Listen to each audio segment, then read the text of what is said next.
Hello and welcome to the 2020 Bendigo Invention and Innovation Festival. To begin, I would like to acknowledge the traditional owners of the land on which we meet and pay my respects to leaders and elders past, present and emerging. Wherever you're joining us from today, I hope you are well and ready to be inspired. This session is titled Unpacking Community Wealth Building, and to talk us through what this means and how we can develop shared success in our communities, we're pleased to welcome Patrick Fensham, Principal and Partner with SGS Economics. Patrick, welcome and thank you for your time today. Thanks, Alicia. I'm really pleased to be part of this exciting festival. I'm looking forward to the presentation. Last year, when we could travel the world, you went to the UK and led the development and application of community wealth building initiatives. So we really look forward to you sharing about your experience of having done that today. So I'll leave you now and join you at the end for some questions after your presentation. Thanks, Alicia. So, as Alicia said, I'm Patrick Fensham, Principal and Partner at SGS Economics and Planning, and we're a firm of economists, planners, mathematicians, researchers and spatial analysts, and we aspire to provide Australia's best independent policy advice. And I'm delighted to have been given this opportunity to speak at the Bendigo Invention and Innovation Festival this year. It's just a pity, of course, I didn't have the opportunity to do that face-to-face. Today I'm going to talk about community wealth building, which in my view is going to be crucial to rebuilding local economies in a post-COVID world. And community wealth building fits the optimism through innovation theme of the festival perfectly. It's an innovative agenda that is inherently optimistic, given its basis in community wealth building and community economics. I thought I'd begin with what I consider an example of a great example of community wealth building that perhaps illustrates some of its elements and how virtuous new community-based business models can replace worn-out and broken extractive models. Some of you may know this nice example from Narracourt in South Australia. It was on a late night live episode on Radio National recently, but it's been written up in other places as well. So community newspapers, they're critical local institutions. They provide local news and through, for example, commemorating school events, local performances, sporting achievements, and the local births, deaths and marriages columns, they create community connections. And for many in the community, particularly older members, the printed publication is critical, with a visit to the newsagent to pick it up a part of the ritual of life.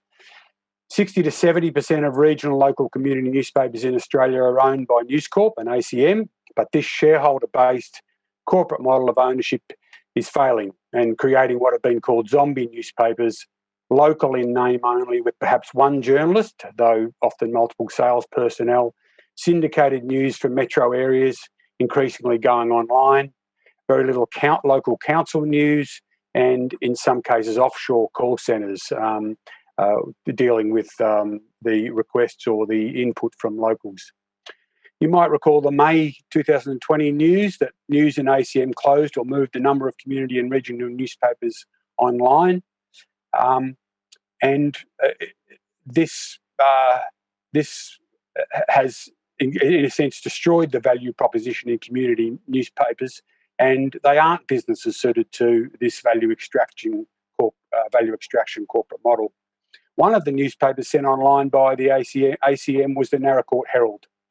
In response, an ex-local, Michael Waite, established the Narracourt News with 3 journos, 1 salesperson in May of this year. His mother had worked for the Herald and he had a strong sentiment about local newspapers and community newspapers in Narracourt. So he set up the News as a community and values-based organisation and with proper community news, and the first issue and subsequent issues have sold out. So Waite describes the approach as a community investment model. He assumes a modest 3 to 5% return on costs, and this is enough to run a newspaper built around journalists and where income is made up of 60 to 70% from ads, a couple of percent from selling to distributors, and the rest from local sponsorship. So he's inviting the community to become members of the newspaper. This model has worked through the COVID era of economic decline, and Michael's community investment model is described on the website for the newspaper. So it's an inspiring community business, which has shown, in this case, how the corporate model hasn't worked, but can be replaced by something more sustainable and community-based. So after that example, let me begin with a definition of community wealth building. It's about creating a fairer and more sustainable economy. It aims to place control into the hands of local people with locally productive and progressive forms of business, creating wealth and doing no environmental harm, and which is redirected back in, with wealth redirected back into local economies to be shared broadly between owners, workers and consumers. There's numerous proponents recently of community wealth building. The movement started in the United States under Ted Howard at the Democracy Collaborative. It's been picked up by the Centre for Local Economic Strategies in Manchester, which was where I spent time in October last year. So in the interest of keeping to time, I'm not going to go into a lot of detail on the statistics that are in the slides to follow, but they tell a story of increasing income and wealth inequality, which is feeding divisions in society and which community wealth building aims to heal. The stats from the ABS, from Melbourne University, Melbourne University's Housing, Income and Labour Survey, the Productivity Commission, Roy Morgan Research and SGS tell us that income inequality is significant in Australia, and while the tax transfer system has historically flattened the gap between the top and the bottom, there is a decreasing reliance on this, particularly for younger people. Higher incomes, of course, feed and in turn are fed by higher wealth, exacerbating the wealth divide, and this wealth gap is rapidly expanding, assisted and exacerbated by federal and retirement and tax policies. And disturbingly, as the stats show, younger people are going backwards in income and wealth fast. And of course, there's a geographical dimension to the wealth divide. Non-metropolitan and some suburban areas are falling behind our central cities and our capital city economies.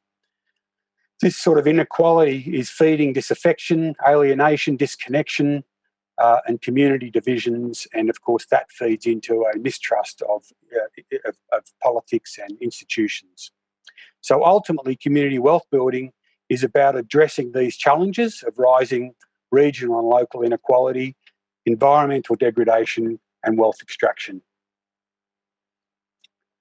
So here's the slide for showing the income divide. There's another one here which is showing the way that the younger people are falling behind in terms of income. There's another here which shows the gap in wealth between the richest and the poorest in Australia. And then there's another here which is illustrating the disparity in the size of economies and between different parts of Australia. Okay, so this slide here shows how the Greater Bendigo economy has collapsed in 2019-20, along with Australia's, of course, during the COVID recession, and in fact, of course, following the bushfire crisis. So it shows also how Bendigo's economy has generally tracked with Australia's, but at a lower rate. So highlighting that regional divide in our economies. It also shows how Bendigo's economy is decoupled somewhat from regional Victoria and is more linked probably to the metropolitan economies, with a little influence from those from regional and rural activity in Victoria. So we have this choice post-COVID, I think. We've got two pathways and possible inspirations for local economic development. We've got the possibility of resorting back to a laissez-faire extractive approach, supply-side deregulation, outsourcing, laissez-faireism, environmental destruction, and an over-reliance on local competitive advantage and regional competition for what might be a shrunken inward investment pool. Or in my view, we can take a people and community-centred approach, which is based in local initiative and enterprise, rooted in an acknowledgement of Indigenous history and country, respecting the environment and maximising profit retention and wealth for local benefits. So in thinking about these pathways and in the way forward, it helps to be clear about how wealth is generated in a local economy. This is a model of the local economy that SGS uses quite regularly. On the left-hand side, you can see injections of income from export sales, public and private, external inward investment. On the right-hand side, expenditure and wealth leaks from savings being invested elsewhere, from imports of supplies and goods and services. Within the local area, wealth can also be recirculated through dense and diverse supply chains, so-called economic multipliers. A big focus in regional economic development has been efforts at industry attraction or export growth based on so-called competitive advantage. And in some cases and in some regions, desperate actions have taken the form of what might be considered a race to the bottom, with tax incentive sweetheart deals for land and lax environmental approvals, for example. But for many regions where prospects for inward investment are modest, or perhaps the export base is shrinking and the competitive advantage of the region indistinct, a major focus on the injections of income side of the equation might be difficult to sustain and realise little. So, but don't get me wrong, competitiveness, investment attraction, export income remain critical. And for Bendigo, building on its local manufacturing capacity, its resources, its tourism potential is critical. But for many regions, these can be elusive and difficult to generate. So a greater focus on stemming the leakages of income and recirculating wealth locally is required. And this is what community wealth building is all about. For both sides of the equation, the quality of enablers of economic prosperity will be critical. In SGS's view, these can be grouped into three categories. That's those that belong to the government sector or the government governance relationships, those that are in the markets and business category, and then there's the community or the commons. And probably traditionally the focus has been on the first two, with efficient governance as a priority, quality leadership, the quality of the infrastructure base, targeted efficient regulation. And for markets, things like the quality of information and assistance, the ability or the presence of clustering and business networks, and the quality of education and research. But in our view, community and the commons is vastly underappreciated. Raghuram Rajan has described community as the third pillar of the economy. And for Bendigo, the quality of such things as community ties, trust-based relationships, volunteerism, community safety, livability, local knowledge and skills will be a competitive advantage, elements which can underpin a strong local economy and which are fundamental to a successful community wealth building agenda. The community aspect of the economy needs nurturing as much as any other of the enablers mentioned here. And again, community is, of course, at the heart of community wealth building. So CLES, the Centre for Local Economic Strategies, has led much of the community wealth building work in the UK, and SGS Economics and Planning has a memorandum of understanding to work with CLES together on promoting community wealth building in local economic development in Australia. And this memorandum of understanding was established after I spent time, as I mentioned, with CLES in Manchester in October last year.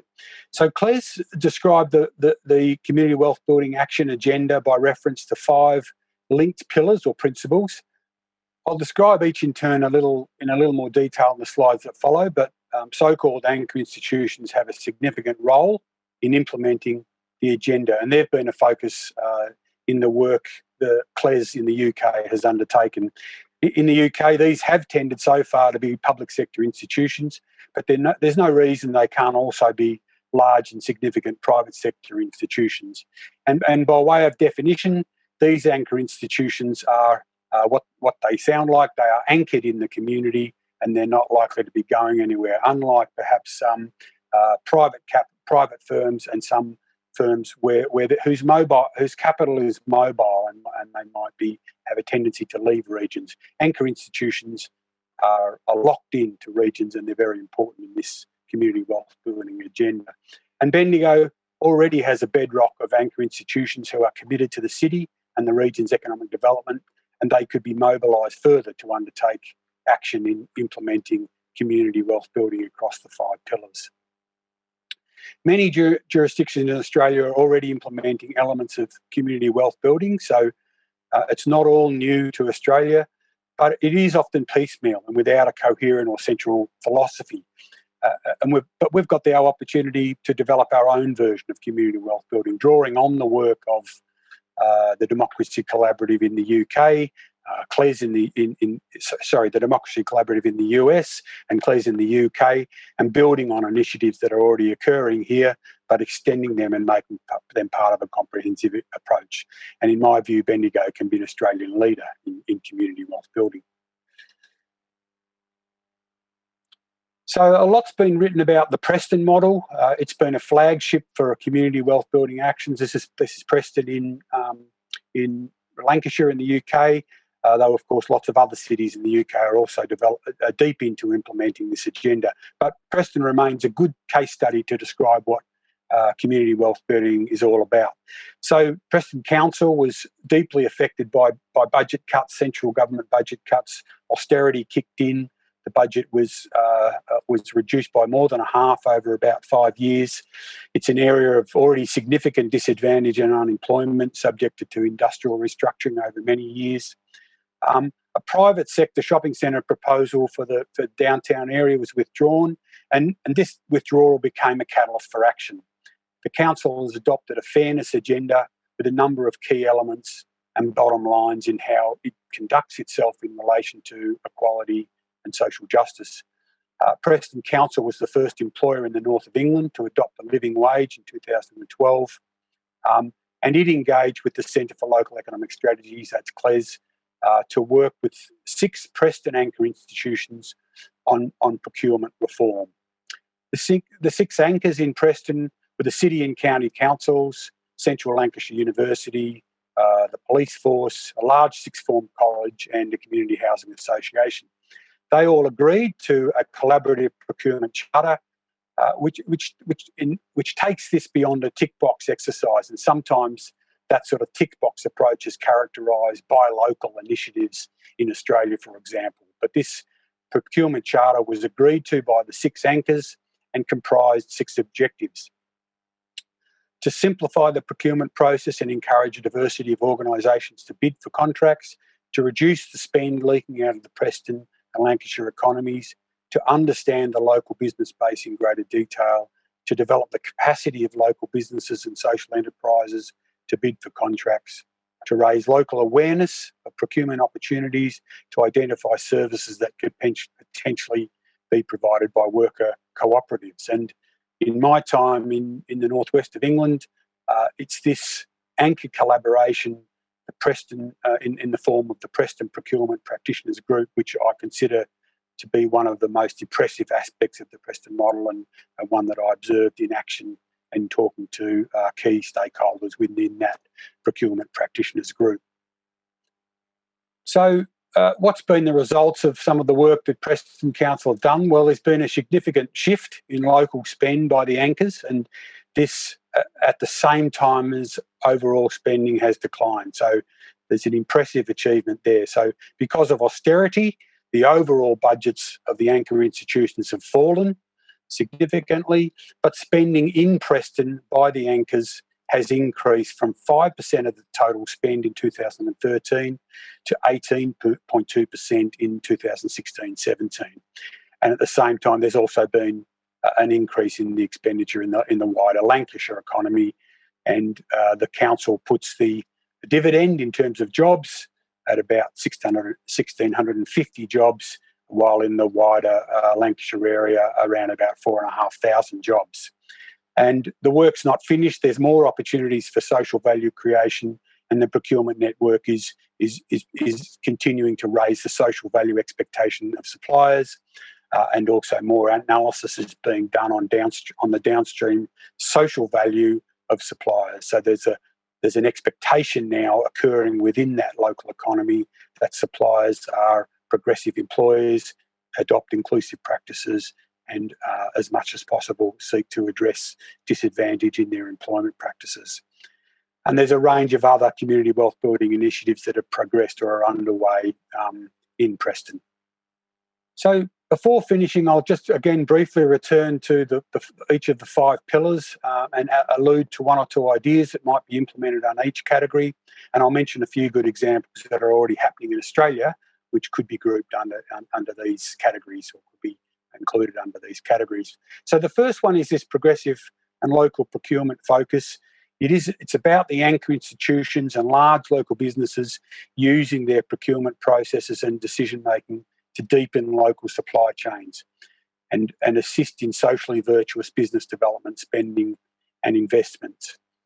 And the sort of ideas here are evolving, as I mentioned, from fairly crude buy local techniques of procurement through to a much more rigorous approach where procurement is analysed, suppliers are analysed, and there's work with suppliers to assist in them gaining contracts. There's also the way that a progressive element can be included in purchasing. So, for example, requiring suppliers to exhibit ethical business and operating practices. And many companies, including SGS Economics and Planning, have sought B Corp certification, which is about our sustainability and inclusive credentials. A big one, of course, as I mentioned, a great success out of Preston is the idea of building anchor procurement networks. And building, as I mentioned, Bendigo already has a great commitment from its anchor organisations to support local economic development, and it's already participating in the Victorian Government's GROW program, led by Bendigo, which is leading the effort to maximise local and regional spend as well as target disadvantaged or minority workers. But I'm sure there's much more that can be done, taking inspiration from the likes of Preston and the work of Cles in the UK. The second, just a sideline on that one is it should be noticed that the idea of local or progressive procurement can also be scaled up to the national scale. And this article I spotted recently has the IFM, which is a big infrastructure investor. It's urged the federal government to structure or divide major infrastructure projects to enable local Australian firms to compete. And this is exactly the sort of thing that's occurred in Preston, of course, perhaps on a smaller scale. Contracts were divided into components or structured to give local suppliers a better chance to compete with national firms headquartered in London. And in this case, there's been no compromise on quality or cost, and nor should there be. The second pillar, fair employment and just labour markets. It's about anchor institutions stimulating and contributing to a fair economy through decent wages and conditions, and recruiting from or assisting workers in disadvantaged areas or communities. There's a number of examples I've got up here, but which is about recruiting from disadvantaged areas and inclusive employment practices. And there are many examples of this occurring in Australia, and of course the City of Melton is one such example, and it's implementing social procurement approaches in helping disadvantaged residents secure jobs, gain skills and develop career paths in the delivery of its outdoor services. It's working with the Brotherhood of St Lawrence's Given the Chance employment support programs in its effort in this regard. The third pillar is the idea of socially productive use of land and assets. And this is about anchor institutions using land and property in ways that generate wealth and benefits for local citizens rather than for remote private interests. Anchors are often major landholders in communities, and they can support the development of underutilised assets and land for positive community outcomes. So a couple of ideas here are the idea of insisting on strategic aims or progressive local community and economic development outcomes in the property development and disposal programs of anchor institutions. So first call on disposal of assets is, how does it serve local community? How can it serve local businesses? How can it build local community capacity? Another idea perhaps is in more depressed areas where maybe these assets are idle in any case, is a public call for ideas. And perhaps the idea of establishing a rapid business case methodology template to review the sort of ideas that might emerge from a call for expressions of interest to using these assets. And we've seen a number of examples of councils and government agencies turning their land assets to assist affordable housing outcomes or devoting them to those outcomes. And Port Phillip Council are currently working with the Victorian Government in partnership with Housing First to turn a local car park in Balaclava into 46 affordable housing apartments. Council provides the land. The Port Phillip Housing Trust will manage, trustee Housing First will develop and manage the property. And the design means that nearby businesses and shoppers will still have access to a public car park when a replacement is completed, and council will remain the responsible authority for the car park. So the fourth pillar is about making financial power work for local places, and it's about harnessing wealth and savings for local community and economic benefits as an alternative to pursuing elusive national or international capital. In the UK, the role for local pension funds to invest locally and sustainably has been a big focus, as has been the idea of more community banks with a focus on local business lending. Australia actually already has a stronger network of mutually owned banks and regional banking than the UK, but much more could be done to support community banking and to provide options for investment in local projects, though this is a difficult area for reform. One of the ideas which is mentioned in the paper that I've prepared on community wealth building, which is on the SGS website, is the idea of a local economic development equivalent of the Clean Energy Finance Corporation. So the idea of a finance corporation or of a seeding, a funding organisation which could provide funds for good ideas and good local and community economic development ideas. And the other thing which has emerged, of course, in the last 10 or 15 years is the idea of crowdfunding. And these, in my view, could also provide a means for local investment vehicles or be a means for local investment. The example I've identified here is the Bendigo Bank, and in a small way through its district community branches and sponsorships and grants program, the Bendigo Bank reinvests in local communities from the savings pool of local members. And it gives up what it says is 80% of profits from its district banking to these local community projects. So it's a small example of local savings being locally directed and generating local benefits. The last pillar here is perhaps the key one which community wealth building is aimed at, which is ultimately aimed at, which is plural ownership of the economy, a more democratic economy. And this is about encouraging different models of business ownership to build wealth that stays in local communities. So we're talking about cooperatives, mutually owned businesses, small to medium-sized enterprise, and municipally owned companies which enable wealth to stay local. Some ideas here is expanding insourcing. We had a great wave in the 90s of outsourcing and private competition for public enterprise, but there's a time now where we need to think, should we be bringing some of those public enterprise units back into public hands? And should they perhaps be in the form of local co-ops? The idea of systematic assistance for enabling local businesses succession plans and succeeding into employee ownership or co-op models. And we've seen, again, it's a bit similar to the Narracourt model, where there have been vital community institutions such as local pubs have transitioned to co-ops as vital local business units and business enterprises. And traditional incubator initiatives, you hear a lot about incubators in economic development, but they could be targeted to support co-ops and local businesses perhaps in a more progressive way.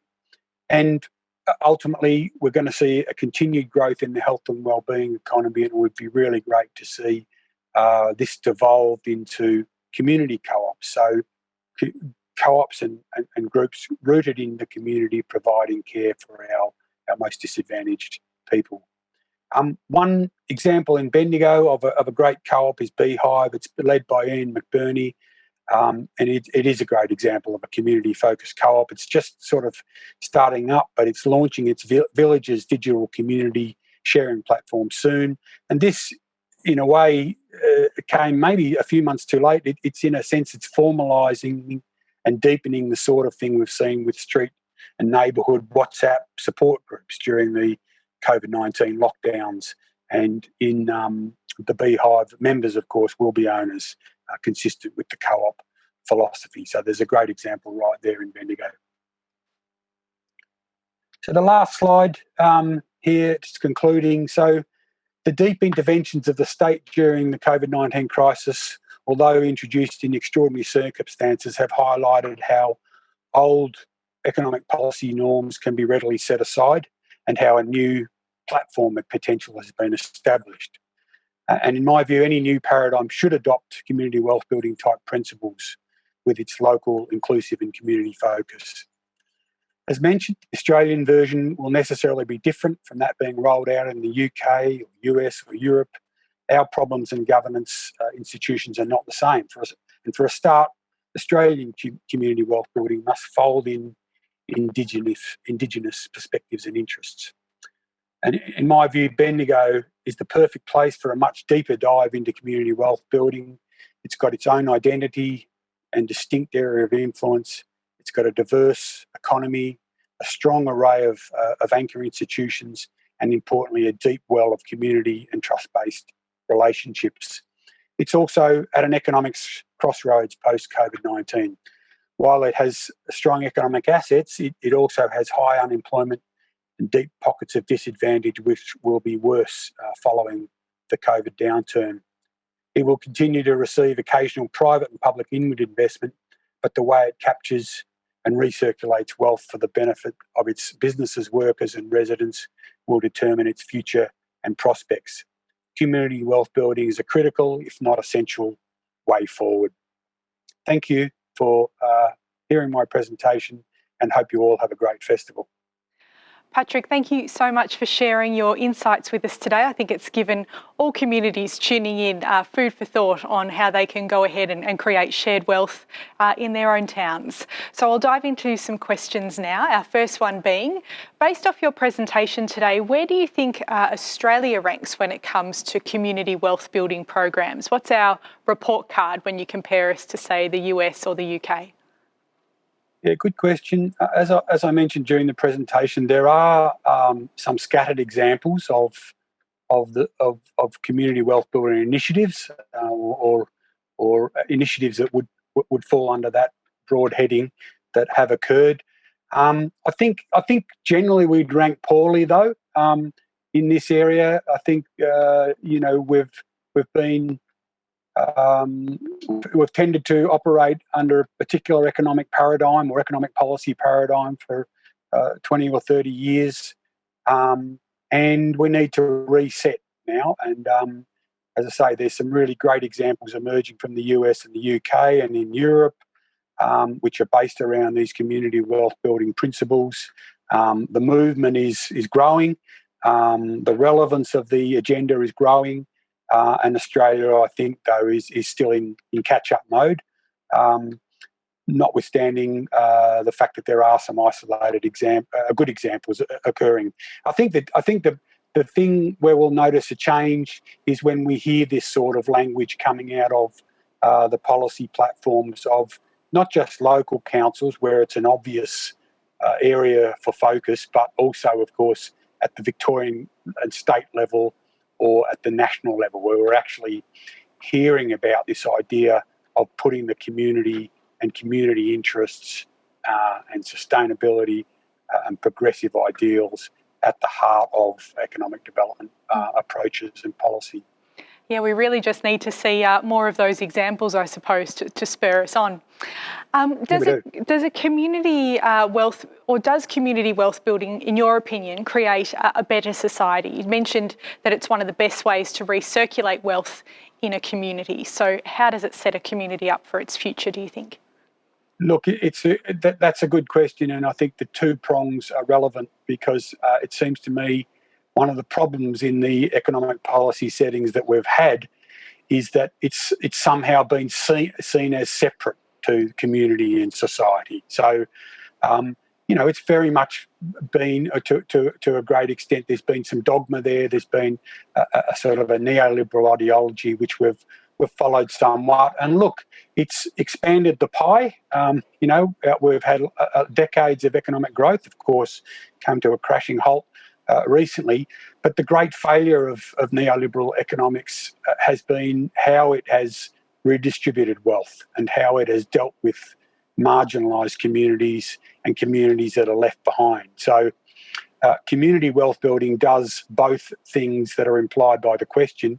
One, it creates a better society because it recognises that communities are at the heart of society. They're critical infrastructure, if you like, putting that crude word, they're critical community infrastructure to a successful economy, to a successful society.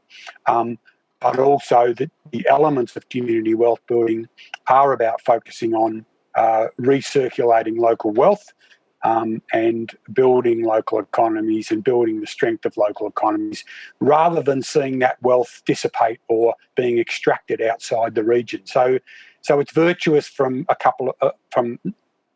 at least those two perspectives, if not others. So for people watching that have been inspired by what you've talked about today, how do they go about, I guess, approaching those anchor institutions and persuading them to contribute to their communities? Well, it's really interesting because I think there is a willingness out there. In fact, even in the time since I've returned from the UK in October last year, I published a paper on our SGS website. We've had some inquiries, and they're not necessarily coming yet from the anchor institutions. That's a continuing project, but we're seeing local chambers of commerce approach us, for example, and some of their members are anchor institutions. So I won't name the name, but northwestern Sydney, there's a chamber of commerce that have come to us, and they're interested in looking at community wealth building approaches, and one of their members is an anchor institution. So the fact that anchor institution is a member of a local chamber of commerce already suggests that there's an interest. So in these sort of techniques in investing and wealth recirculation within economies, local economies, I think the willingness will naturally be there. And as I mentioned in the presentation, in Bendigo, the anchor institutions are already signed up and willing partners in the local economic development strategy. So the next stage of engaging them is to actually do the analysis that shows how much of their spend, how much do they spend, how much of that is within local economies, how much more could be within local economies, and that's being realistic about it. Not all of it, not 100% necessarily can be repatriated back or brought back to local economies. So it's about engaging with them. It's about working with them to analyse the data, to analyse their spend, and then coming up with practical solutions which will have an impact and make a difference for the local economy. So I think it's a matter of tapping their goodwill, working with them to come up with creative solutions. Indeed, we are really lucky here in Bendigo, the way that those big businesses work together, the leaders of our large organisations are coming together. But for communities outside of Bendigo, it's a matter of, I guess, looking at who's connected within your communities to, say, your local Chamber of Commerce and those sorts of things. Who's already invested and already interested in contributing to their community? Yeah, that's right. And it is, and this model is scalable, So Bendigo is obviously a large regional centre, but smaller towns also have organisations, institutions, and firms which are anchored in their towns, and I think there is potential, of course, at those various scales for community wealth building to occur. And again, I think it's really important that we understand that that regional communities in particular have an advantage, have a competitive and distinct advantage over metropolitan areas because of the strength of the community ties, because of community loyalties, because of the trust that locals have with each other, the sort of long-established connections which businesses have. And that is something which needs to be nurtured and which can be at the heart of successful community wealth building for small, medium and large communities. Absolutely great foundations to build on. So I guess that leads into our last question. Are you optimistic that we will see more community-centred initiatives in the future as a result of the COVID-19 pandemic? Do you think it's triggered momentum? I mean, communities have never perhaps been closer in some respects, and particularly in regional areas. So it's really a great launching pad to go off from here. The time is now, isn't it? I mean, like if this community wealth building thing is about anything, it's about the strength of communities, about what we hold dear in the places we live, in the connections we have. And to me, it has been the thing that's been lost in the economic development and economic policy approaches and the way we've gone about building economies over the last 20 or 30 years. So the time is now. I think I am optimistic about the possibilities in this space. I think the thing is, for a lot of regions who would typically be scrambling, hoping, planning for some inward investment to occur, even in the past where that's been occasional and somewhat illusory, some of those possibilities are going to be even more remote as we go forward in the next few months and years. So the only agenda which some communities will have for them is community wealth building, which is about making the most of the wealth that exists already in those communities and supporting bottom-up development. So I think the moment is now and the momentum will build. Well, we look forward to seeing that momentum building in our communities. Thank you so much for your time today and sharing your knowledge with us. Thank you very much, and thanks for the opportunity to be part of the festival. It's been great. That was Principal and Partner at SGS Economics, Patrick Fensham. As the saying goes, all ships rise on a high tide, and Patrick has provided us with some great food for thought today to consider how we can further build and share wealth in our communities. Thank you for joining us today for the 2020 BIIF. We hope to see you again soon. The festival runs until October 2, so please visit our website www.biif.com.au. That's BIIF for more opportunities to be inspired by our program of optimistic and innovative speakers. Take care and goodbye.